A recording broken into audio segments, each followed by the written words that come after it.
بسم الله الرحمن الرحيم.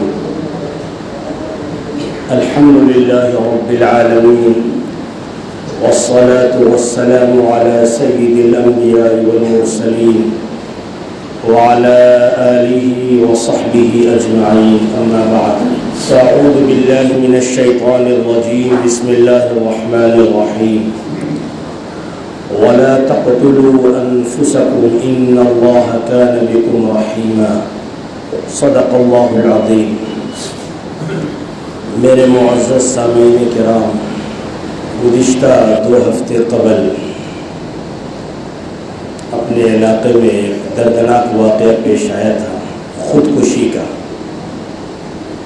جس نے سب کو ہلا کر رکھ دیا کہ کوئی ایمان والا بھی خودکشی کر سکتا ہے کیا کوئی مسلمان بھی خودکشی کر سکتا ہے؟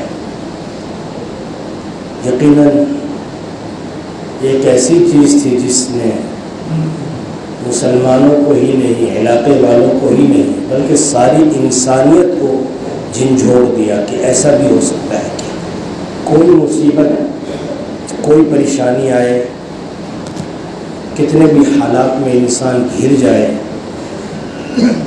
تو اس مشکل سے فرار اختیار کرنے کے لیے، بچنے کے لیے ہرگز یہ راستہ نہیں کہ سوسائڈ کر لو، خودکشی کر لو۔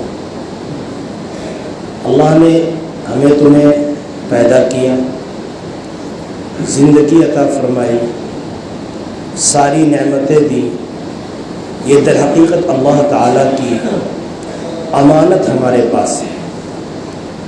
ہم اپنے جسم کے، اپنی جان کے ہم مالک نہیں ہیں، بلکہ اللہ تعالیٰ ہماری جانوں کا، ہمارے جسموں کا، ہماری ایک ایک چیز کا، ایک ایک عضو کا مالک ہے۔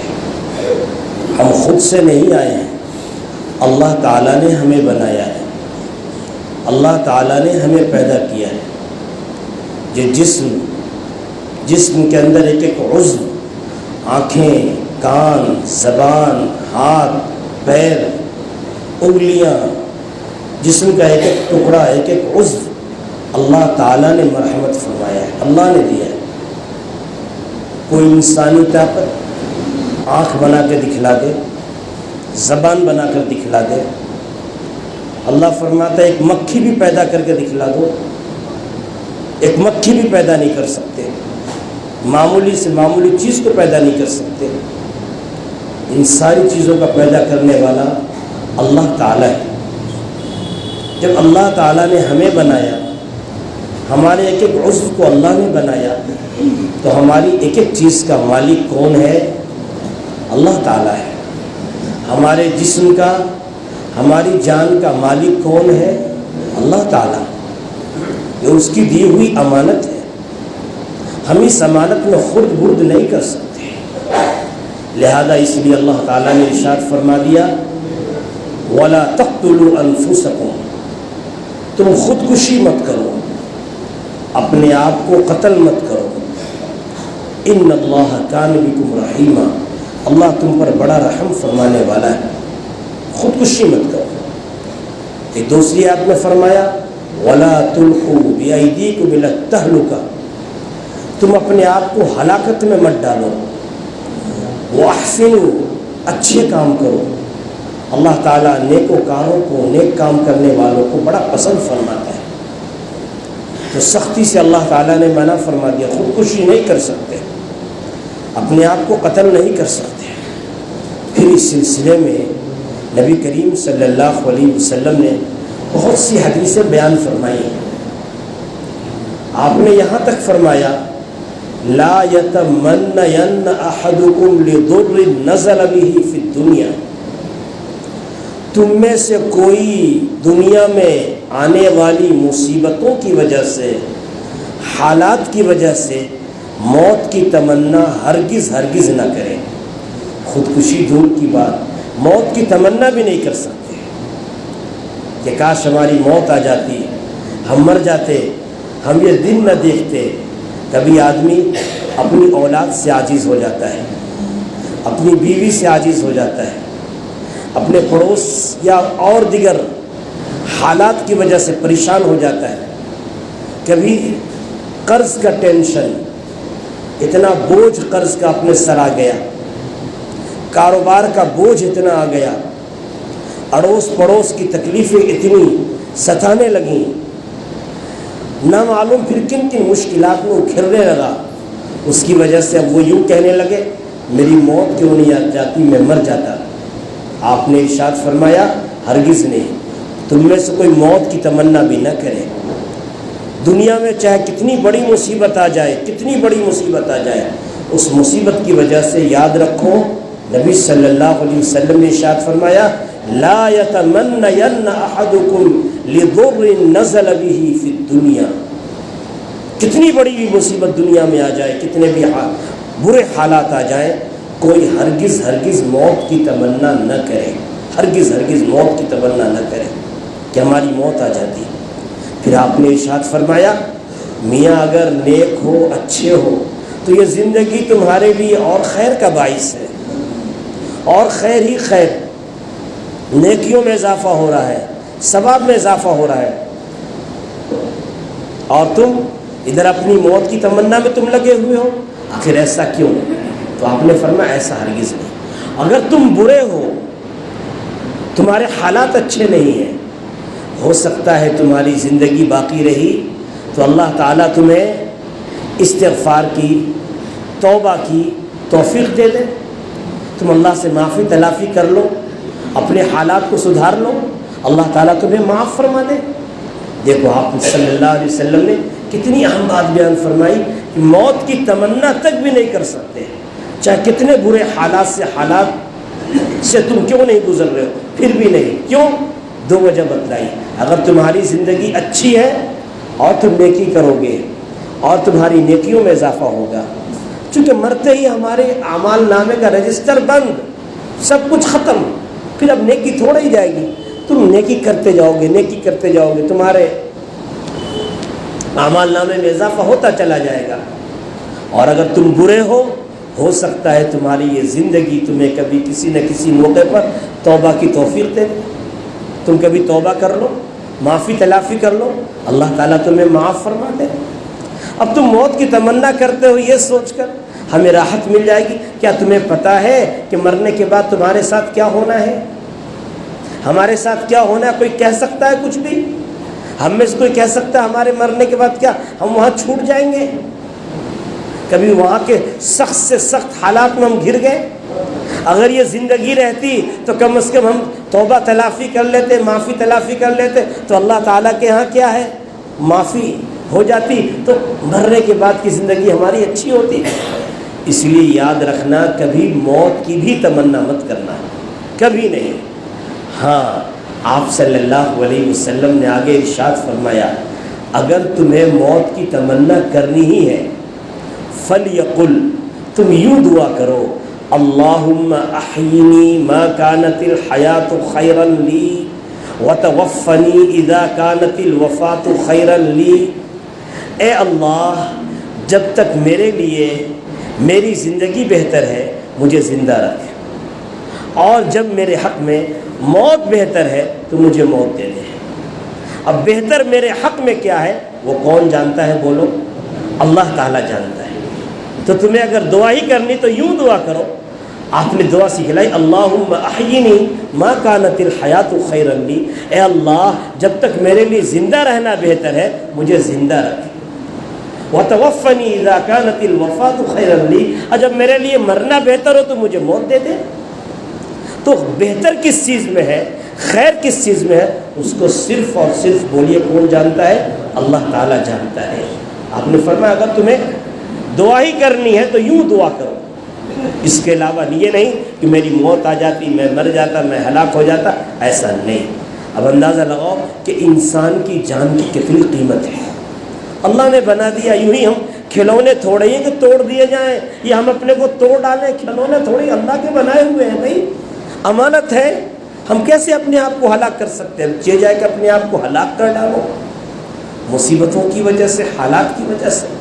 تو یہ اتنا بڑا سنگین جرم ہے کہ کہ کوئی ایمان والا اس کے بارے میں سخت وعید عذاب کو سن لے، وہ کبھی بھی خودکشی نہیں کر سکتا، کبھی نہیں خودکشی کر سکتا۔ نبی کریم صلی اللہ علیہ وسلم نے ارشاد فرمایا، جو اپنے آپ کو پہاڑ کے اوپر سے گرا دے اور اس طرح سے خودکشی کر لے، اپنے آپ کو مار ڈالے، تو جہنم میں ہمیشہ وہ اوپر سے نیچے گرتا ہی رہے گا، ہمیشہ اللہ اس کے لیے یہی سزا مقدر کر دے گا۔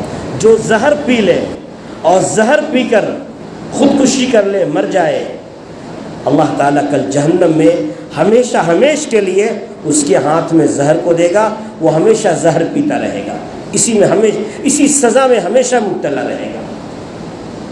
پھر آگے ارشاد فرمایا کہ اگر کوئی اپنے آپ کو لوہے کے ہتھیار سے، نیزے سے، تلوار سے، چاقو سے، کسی بھی چیز سے اپنے آپ کو ہلاک کر ڈالے، تو وہ اس لوہے کو، جو بھی جس لوہے سے اپنے آپ کو مارا ہے، تلوار سے، چاقو سے، اس کو وہ اپنے پیٹ میں گھونپتا رہے گا، پیٹ میں داخل کرتا رہے گا، اتارتا رہے گا، مسلسل اللہ اس کو ہمیشہ یہی سزا دیتا رہے گا، جہنم میں ہمیشہ وہ اسی حالت میں رہے گا۔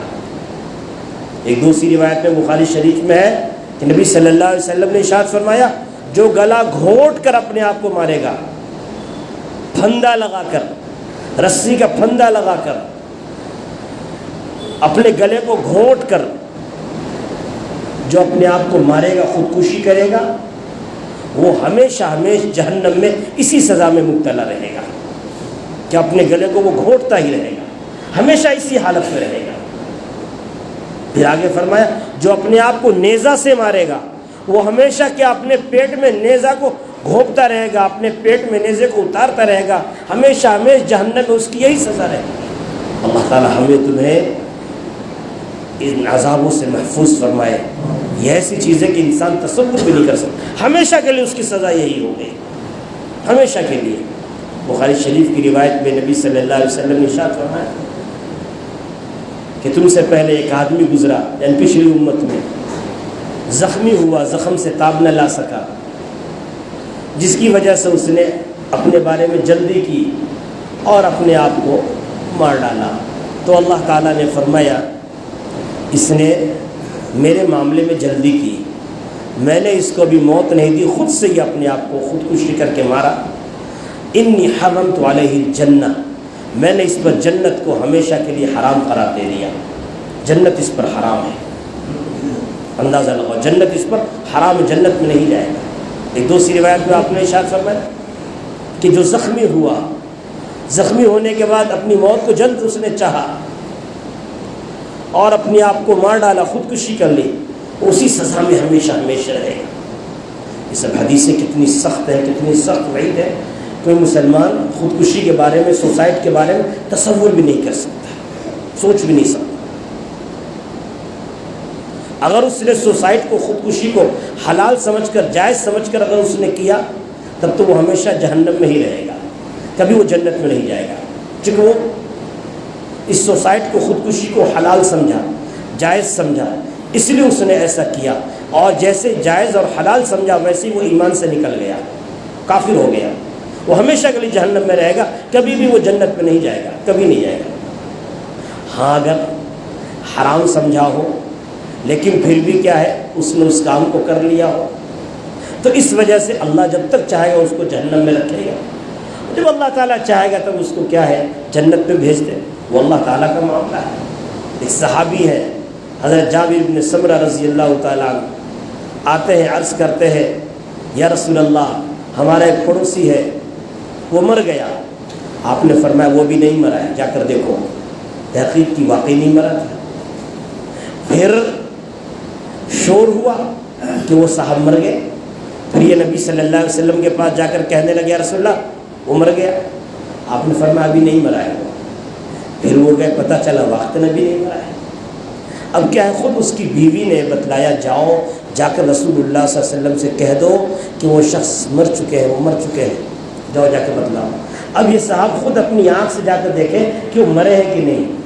جب جا کر دیکھا تو کیا، اس نے ایک نیزہ لیا تھا، نیزے سے لے کر اپنے گلے میں اس نیزے کو مارا، اور اس طریقے سے مار کر خودکشی کی اور خودکشی کر کے وہ مرا۔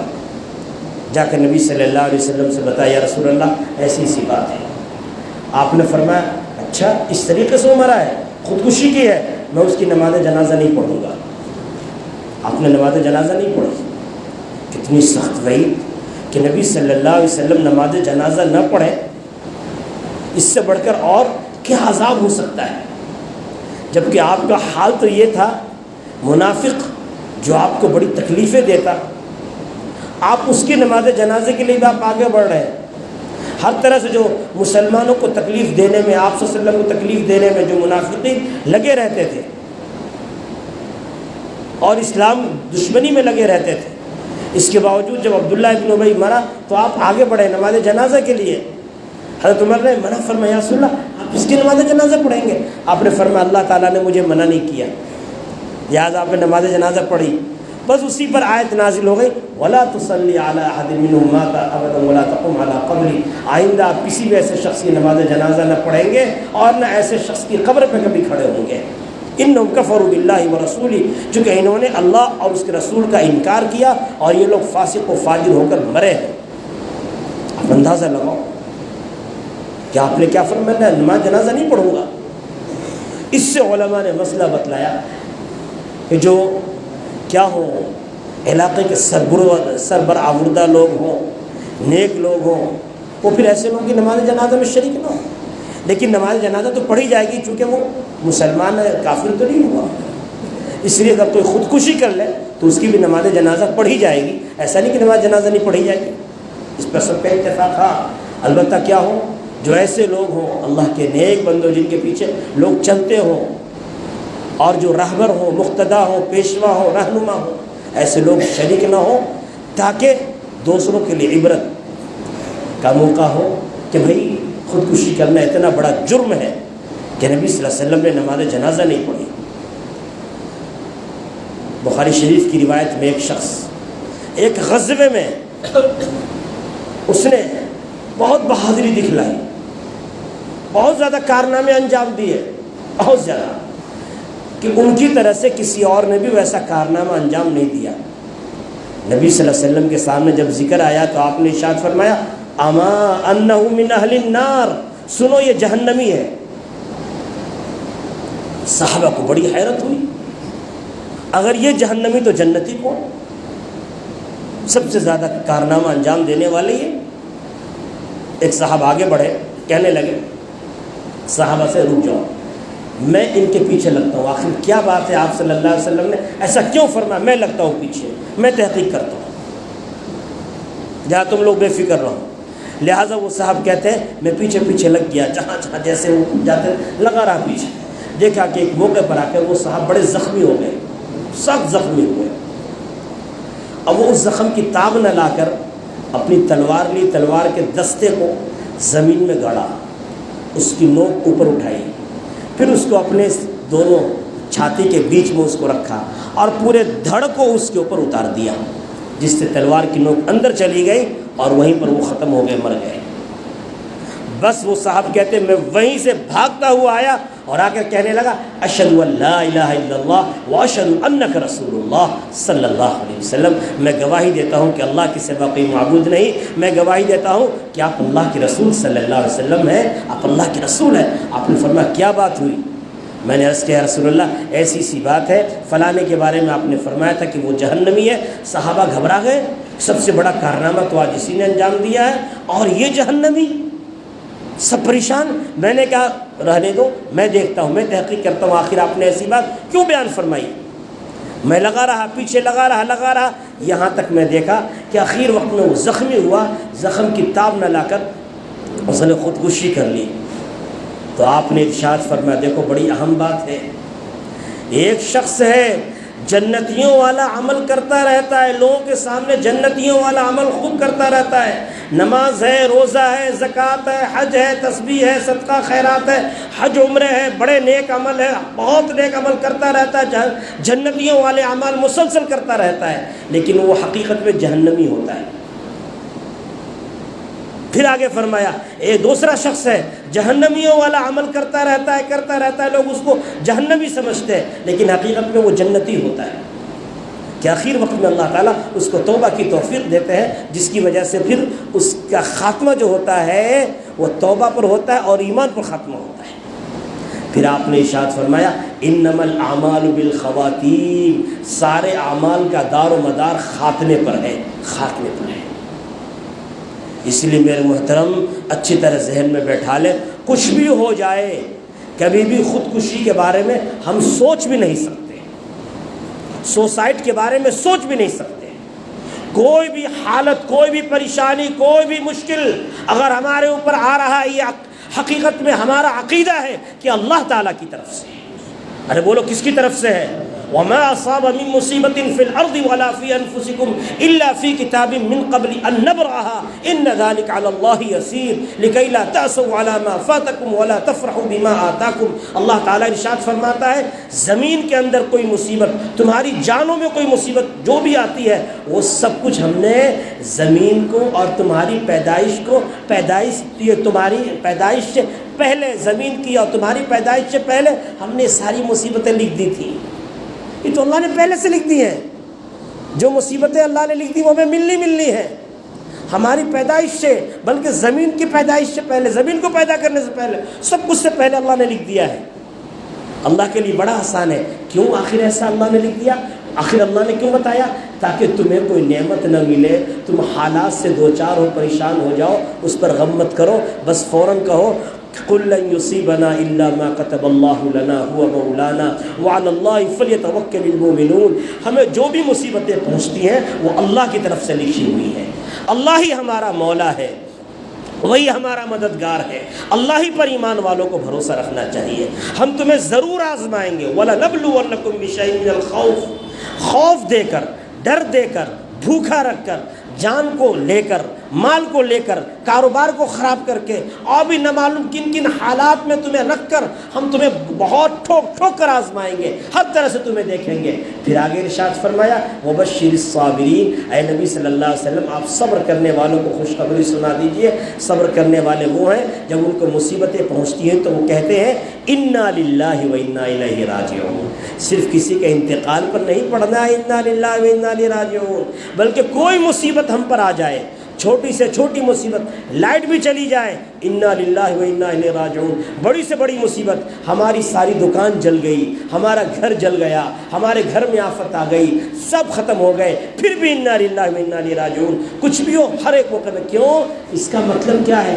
ہم اللہ ہی کے لیے ہیں اور اللہ کی طرف ہمیں لوٹ کر جانا ہے، یعنی اللہ نے ہمیں بنایا ہے، ہمارا مالک اللہ ہے، اور ہمیں لوٹ کر بھی بولو کس کے پاس جانا ہے؟ اللہ ہی کے پاس جانا ہے۔ اللہ ہمیں جس حالت میں رکھے، ہمارا حالت میں اس سے کیا ہے؟ خوش ہیں، اور اللہ کے سامنے ہم یہ کہتے ہیں اے اللہ ہم تیری آزمائش کی مصیبتوں کی تاب نہیں لا سکتے، ہر قسم کی آزمائش سے تو ہماری حفاظت فرما۔